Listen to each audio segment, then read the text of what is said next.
الشيطان الرجيم بسم الله الرحمن الرحيم ألم نجعل له عينين ولسانا وشفتين وهديناه النجدين صدق اللہ العظیم۔ کہ ہم نے انسان کو نہیں دی دو آنکھیں اور زبان اور ہونٹ، اور ہم نے اس کو راہ دکھائی دو راستوں کی۔ تو اللہ تعالیٰ نے انسان کے اوپر اس صورت میں اپنی مخصوص 3 نعمتوں کا ذکر کیا۔ نعمتیں تو بے شمار ہیں، یہاں پر 3 نعمتوں کا ذکر کیا۔ ایک نعمت انسان کے جسم میں اللہ نے 2 آنکھیں لگا دی۔ ان 2 آنکھوں کی وجہ سے یہ اس ساری کائنات میں اپنے آپ کو چلنے میں پھرنے میں مختار ہے، کسی کا محتاج نہیں۔ یہ اللہ کی اتنی بڑی نعمت ہے اس کے پاس۔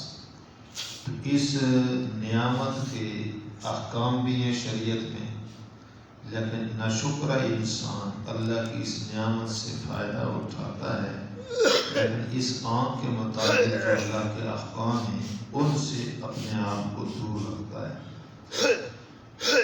دوسرا انعام اس کا یہاں پر جو ذکر ہوا وَلِسَانًا وَشَفَتَيْنِ، کہ ہم نے انسان کو زبان بھی دی ہے اور 2 ہونٹ بھی دیے۔ تیسرا انعام آگے ہدیناہ النجدین، ہم نے انسان کو اس دنیا میں زندگی گزارنے کے 2 طریقے 2 راستے ان کی بھی رہنمائی کی ہے۔ اب پہلا انعام تھا عینین، اس کے متعلق کچھ گزارشات جو ہے وہ پچھلے درس میں ہو چکی ہیں۔ اب یہ دوسرا انعام ہے لسان اور شفتین۔ تو اللہ تعالیٰ نے انسان کے سامنے اپنی اس نعمت کا ذکر کیا کہ اے انسان دیکھ، ہم نے تجھے زبان اور 2 ہونٹ یہ دیے۔ اب زبان یہ گوشت کا ایک ٹکڑا ہے جو انسان کے جسم کے اندر اللہ تعالیٰ نے منہ کے اندر حصے میں پیدا کیا ہے۔ اس کو ہمارے ہاں زبان کہا جاتا ہے، عربی میں اس کو لسان کہا جاتا ہے۔ تو یہ زبان ہے۔ تو اللہ تعالیٰ اس کو انعام کے طور پر ذکر کرتے ہیں، ہم نے تجھے ایک لسان زبان دی ہے، پھر شفتین، اس کے بعد 2 ہونٹ دیے۔ تو پہلی بات خلقت کے اعتبار سے یہ اللہ کا انعام ہے کہ انسان کے منہ کے اندر اللہ نے جو لسان، جو زبان، یہ گوشت کا لوتھڑا پیدا کیا ہے، اس کی سیفٹی اور اس کی حفاظت کے لیے باہر اللہ نے 2 ہونٹ پیدا کر دیے۔ اگر انسان کے منہ میں اندر زبان ہو، دانت ہوں، لیکن باہر 2 ہونٹ نہ ہوں تو دیکھنے میں انسان کتنا برا لگے گا، کتنا کوجا لگے گا۔ یہاں بعض لوگ ان کے ہونٹ پیدائشی طور پر معذور ہوتے ہیں، کٹے ہوتے ہیں، تو ان کا چہرہ عجیب لگ رہا ہوتا ہے، اور وہ اپنی اس بدصورتی کو چھپانے کے لیے دنیا کے آج جدید ترین جو ہے وہ علاج تلاش کرتے ہیں کہ کسی طرح اس کا کوئی سرجیکل آپریشن ہو، کوئی نظام ہو تو ہمارا یہ ہونٹ ٹھیک ہو جائے۔ اس پر اتنا پیسے خرچ کرتے ہیں۔ اللہ تعالیٰ نے ہمیں بغیر کسی آپریشن کی ضرورت کے ہمارے ہونٹوں کو کور کر دیا ہے۔ باہر جو 2 ہونٹ ہیں ان کی وجہ سے اندر کے دانت، اندر کی زبان یہ محفوظ ہے۔ تو یہ ہونٹ اللہ کی نعمت ہوئے، صرف ایک حسن اور زینت کو ظاہر کرنے کے اعتبار سے۔ اندر اللہ نے زبان رکھی ہے، اس زبان کے کچھ کام ہیں اس مشینری کی ضرورت کے لیے کہ بچہ پیدا ہوتا ہے تو ماں کے پستانوں سے جو دودھ اندر چوستا ہے تو وہ ان 2 ہونٹوں کے ذریعے سے، اور سنبھال کر اندر جو اتارتا ہے وہ زبان کے ذریعے سے. اگر اس کے ہونٹ بھی نہ ہو، زبان بھی نہ ہو، تو یہ ماں کے دودھ کو اندر نہیں لے جا سکتا. اللہ کہتا ہے دیکھ تیری تربیت کے لیے ہم نے کہاں کیا انعام رکھے. اسی طرح کھانے کے اعتبار سے، پینے کے اعتبار سے ہمارے جو دانت ہیں یہ پیسنے کا کام کرتے ہیں، لیکن اندر حلق سے اتارنے کا کام یہ زبان سے ہے، زبان کے بغیر نہیں ہو سکتا. اور منہ میں اس کو پیسنا اور سنبھال کے رکھنا یہ باہر ہونٹوں کی وجہ سے ہے. اگر ہونٹ نہ ہو تو آدمی ادھر سے ڈالے دے ادھر سے کوئی چیز نکل جائے، ادھر سے ڈالے دے ادھر سے کوئی چیز نکل جائے. تو یہ اللہ تعالیٰ کہتے ہیں انسان تو ذرا دیکھ میں نے تیرے اندر کیا کیا انعامات رکھے ہیں. آنکھیں رکھی ہیں، ان سے تو کیا کائنات میں نفع اٹھا رہا ہے. اور ہم نے تیرے جسم کے اس مخصوص حصے میں چہرے کے اندر ہم نے زبان بھی رکھی ہے اور 2 ہونٹ بھی رکھے ہیں. یہ لسان اور 2 ہونٹ جسمانی اعتبار سے تجھے اندر خوراک بھی مہیا کرتے ہیں، خوراک چبانے کی سیفٹی بھی ہونٹ تجھے دیتے ہیں. تیرے منہ کی زیب و زینت کو بھی چھپانے میں یہ 2 ہونٹ باہر کا کام ادا کرتے ہیں. یہ تو باہر کی بات ہوئی. دوسرا انعام جو فرمایا کہ یہ جو لسان ہے یہ انسان پورے کا پورا، آپ اس کو سمجھیں یہ ایک روبوٹ ہے. دنیا نے ترقی کی ہے اور انسانی شکل کے روبوٹ بنائے ہیں، لیکن ان کے اندر زبان نہیں ہے. وہ بول سکتا ہے؟ وہ بول نہیں سکتا. آپ کی بات سن کر آپ کو واپس جواب دے سکتا ہے؟ نہیں دے سکتا.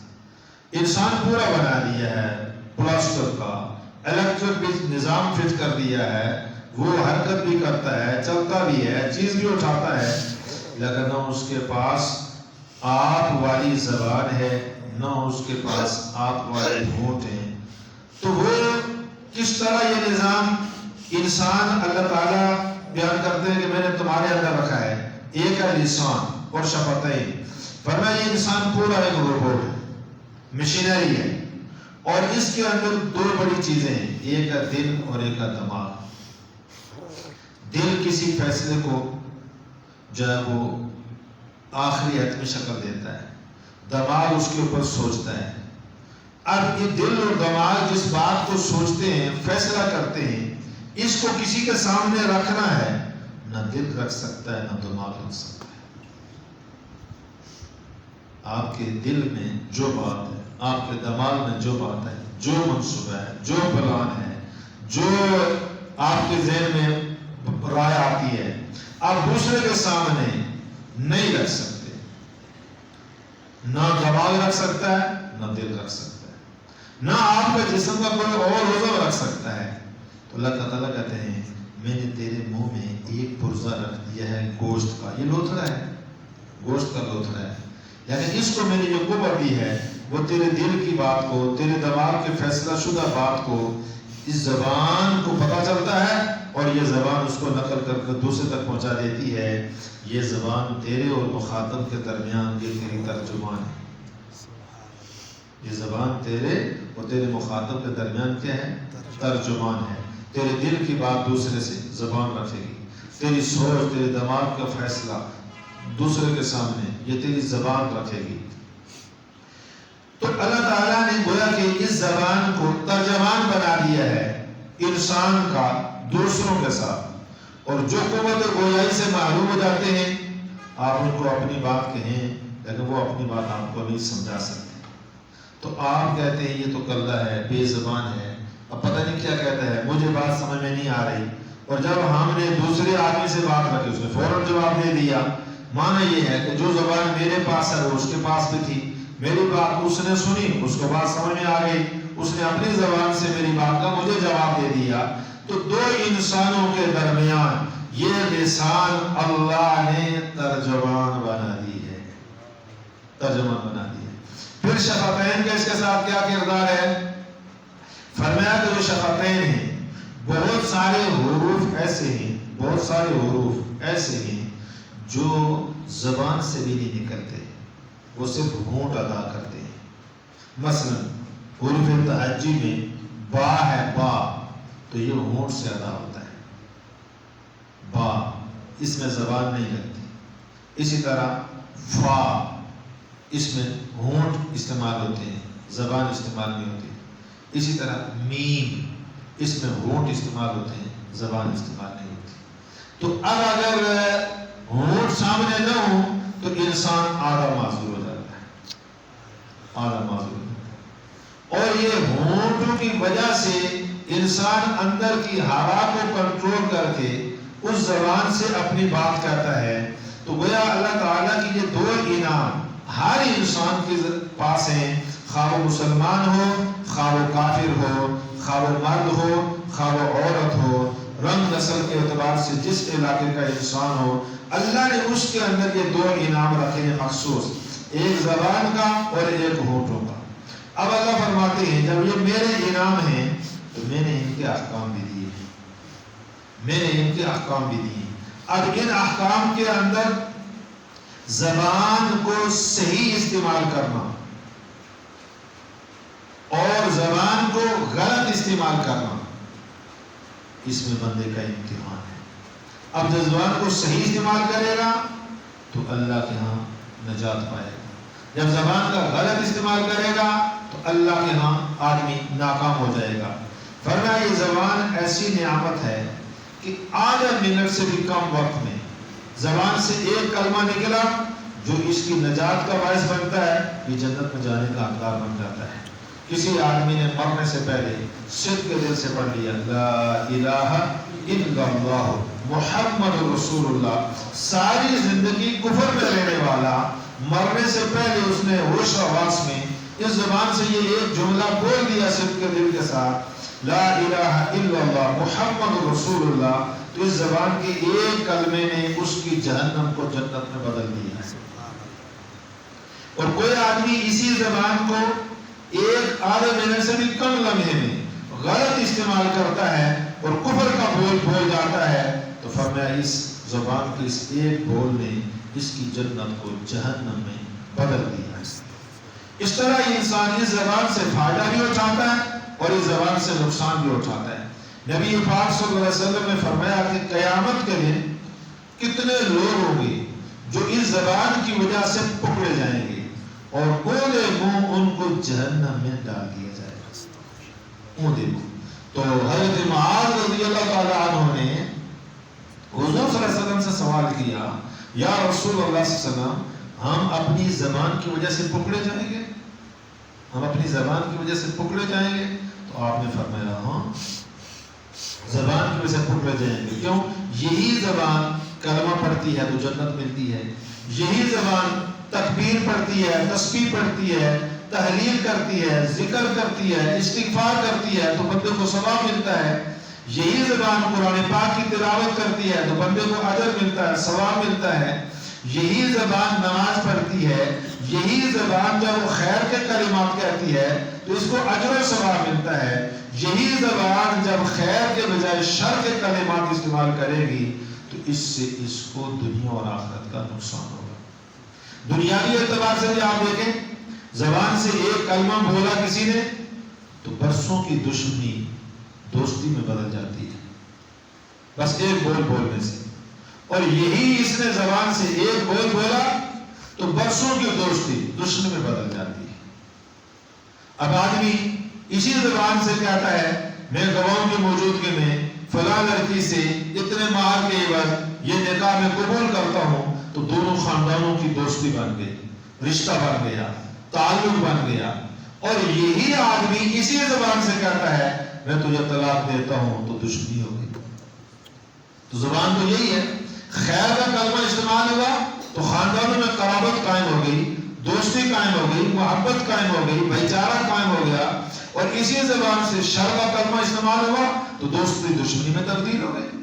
تو اللہ تعالیٰ فرماتے ہیں اے انسان کہ ہم نے تجھے زبان بھی دیا اور دو ہونٹ بھی دیے. ایک روایت میں آتا ہے کہ اللہ تعالیٰ نے فرمایا کہ قیامت کے دن اگر ابن آدم اللہ کے سامنے یہ شکوہ کرے کہ یا اللہ تو نے مجھے آنکھ دی ہے لیکن آنکھ کے اوپر تو نے بہت سارے کام ممنوع کر دیے، حرام کر دیے.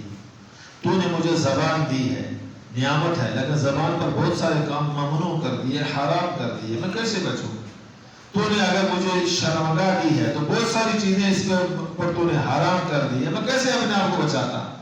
تو رب تعالیٰ فرماتے ہیں اے ابن آدم، میں نے تجھے آنکھ دی ہے تو اس آنکھ پر کچھ چیزیں دیکھنا حرام کی ہیں، لیکن میں نے تیری آنکھ کی مدد کی ہے 2 پردوں کے ساتھ، کہ جب غلط چیز سامنے آئے آنکھ بند کر دی۔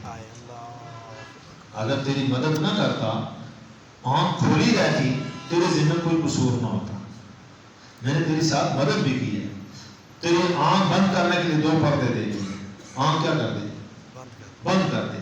اب آنکھ بند کرنے کی وجہ سے جو ممنوع کام تھا تیری آنکھ بچ گئی، اب تو بند کرتا نہیں اور کہتا ہے میرا قصور کیا ہے؟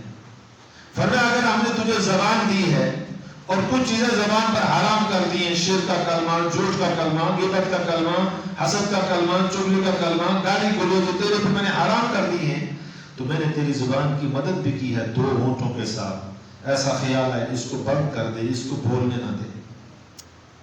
کیا کر دے؟ اس کو بند کر دے، اس کو بولنے نہ دے۔ اور اگر تیری میں نے شرمگاہ پیدا کی ہے اور میں نے اس پر کچھ چیزیں حرام بھی کی ہیں، تو میں نے تیرا اس کے ساتھ مدد کیا 2 طبقے، 2 رانوں کے ساتھ، اس کو کنٹرول کر دے، بند کر دے۔ اب میں نے تیرے اندر یہ چیزیں بھی پیدا کی ہیں، انعام کے طور پہ پیدا کی ہیں، کچھ چیزیں امتحان تیرے لیے حرام بھی کی ہیں، لیکن ان حرام سے بچنے کے لیے میں نے تیرا مدد اور تیرے تعاون بھی کیا ہے۔ اب تو غلط استعمال کرے تو تیرا اپنا قصور ہے، ہمارا کوئی قصور نہیں ہے۔ عالم نجعل له عینین، انسان کے ہم نے تجھے انعام کے طور پہ 2 آنکھیں نہیں دی، ولسانا، اور تجھے زبان نہیں دی، وشفتین، اور تجھے 2 ہونٹ نہیں دیے۔ فرمایا وہدیناہ النجدین، تیسرا انعام یہاں ذکر کیا کہ اے انسان، ہم نے تجھے وجود عطا کر کے، وجود میں اپنی یہ نعمتیں ساری پیدا کر کے، اندر تجھے دل و دماغ عطا کر کے، دنیا کے اندر زندگی گزارنے کے، پھر ہم نے تجھے 2 راستے بھی دکھلا دیے، یہ بھی ہمارا انعام ہے۔ النجدین، 2 راستے دے دیے، نجدین بمعنی طریقین۔ علماء نے لکھا اس کا ایک معنی یہ بھی ہے کہ اللہ تعالیٰ انسان کو اپنے انعام ذکر کرتے ہوئے کہتا ہے اے انسان، جب تو دنیا میں آیا تو ہم نے تجھے 2 نجدین، 2 راستے، ماں کے پستانوں سے خوراک کے مہیا کیے۔ 2 راستوں سے تجھے اللہ تعالیٰ نے راستہ بتا دیا، یہاں سے اپنی خوراک حاصل کر۔ اور دوسرے جمہور علماء نے معنی یہ کیا، یہاں نجدین بمعنی طریقین، اللہ کہتا ہے انسان میں نے تجھے دنیا میں پیدا کر کے بالکل بے مہار، گمسم آزاد نہیں چھوڑا، بلکہ دنیا کے اندر 2 راستے میں نے پیدا کیے، ایک خیر کا راستہ اور ایک شر کا راستہ، ایک خیر کا راستہ، ایک شر کا راستہ، ایک توحید کا راستہ، ایک شرک کا راستہ، ایک سنت کا راستہ، ایک بدعت کا راستہ، ایک حلال کا راستہ، ایک خیر کا راستہ۔ میں نے ساری چیزیں تیرے سامنے رکھی ہیں، ایک حلال ایک حرام، ساری چیزیں سامنے رکھی ہیں۔ اب وہ اپنے دلیل کے ذریعے سے تجھے بتا بھی دیا ہے کہ یہ جائز ہے، یہ ناجائز ہے، یہ توحید کا عقیدہ ہے، یہ شرک کا عقیدہ ہے، یہ سنت طریقہ ہے، یہ بدعت طریقہ ہے، یہ جائز ہے، یہ ناجائز ہے۔ ہدیناہ النجدین، ہم نے تجھے 2 راستے بھی بتا دیے ہیں۔ 2 راستے بتانے کے بعد تجھے اختیار دیا ہے اپنی مرضی کا۔ خیر کا راستہ اختیار کرے گا تو ہم تجھے اپنے ہاں محبوب بنا دیں گے۔ ان الذین آمنوا وعملوا الصالحات، جو لوگ ایمان اور اعمال صالحہ کی زندگی اختیار کریں گے، سیجعل لهم الرحمن ودا، اللہ ان کو اپنا دوست بنا دے گا، اللہ ان کو اپنا دوست بنا لے گا۔ وَلَنَبْلُوَنَّكُمْ، ہم ضرور تمہارا امتحان لیں گے، بالشر، شر کے ساتھ، خیر کے ساتھ بھی۔ اللہ کہتا ہے میں شر بھی پیدا کرتا ہوں، خیر بھی پیدا کرتا ہوں، تجھے امتحان میں ڈالتا ہوں۔ دیکھو ادھر اللہ نے مخلوق میں شر بھی پیدا کیا، خیر بھی پیدا کیا ہے۔ بکری اللہ نے خیر کی چیز پیدا کی ہے، بکری اللہ نے کس کی پیدا کی ہے؟ خیر کی چیز پیدا کی ہے۔ اور سانپ اللہ نے ہمارے سامنے پیدا کیا، شر کی چیز ہے۔ تو جب شر ہمارے سامنے آتا ہے تو ہم اس سے بچتے ہیں کہ نہیں؟ بچتے ہیں۔ اور بکری جب خیر کی چیز آتی ہے تو ہم اس کو استعمال کرتے ہیں، اس سے نفع اٹھاتے ہیں۔ تو اللہ تعالیٰ کہتا ہے اسی طرح اسلام کے احکام میں کچھ چیزیں میں نے تیرے لیے حلال بنائی ہیں، یہ خیر ہے، کچھ چیزیں میں نے تیرے لیے حرام کی ہیں، شر ہے۔ تو سانپ سے شر سے بچتا ہے، خیر بکری اس کو استعمال کرتا ہے، تو اسی طرح میرے احکامات کے اندر بھی جب شر کا راستہ ہے تو اپنے آپ کو بچا لے، اور جب خیر کا راستہ ہے تو اپنے آپ کو اختیار کر لے۔ اب نکاح خیر کا راستہ ہے، استعمال کر لے، زنا شر کا راستہ ہے، اس سے اپنے آپ کو بچا لے، جھوٹ شر کا راستہ ہے، اپنے آپ کو بچا لے، سچ خیر کا راستہ ہے، اپنے آپ کو اختیار کر لے، امانت دیانت یہ خیر کا راستہ ہے، استعمال کر لے، بددیانتی اور ملاوٹ یہ شر کا راستہ ہے، اپنے آپ کو اسے بچا لے۔ اللہ کہتا ہے میں نے تجھے دونوں راستے طے کر دیے ہیں، دکھا دیے ہیں، اب اس کے بعد جب تو غلط راستے پر چلے گا تو قیامت کو بھگتے گا بھی خود۔ اللہ مجھے اور آپ کو سمجھ کی توفیق عطا فرمائے۔ ربنا تقبل منا انک انت السمیع العلیم برحمتک یا ارحم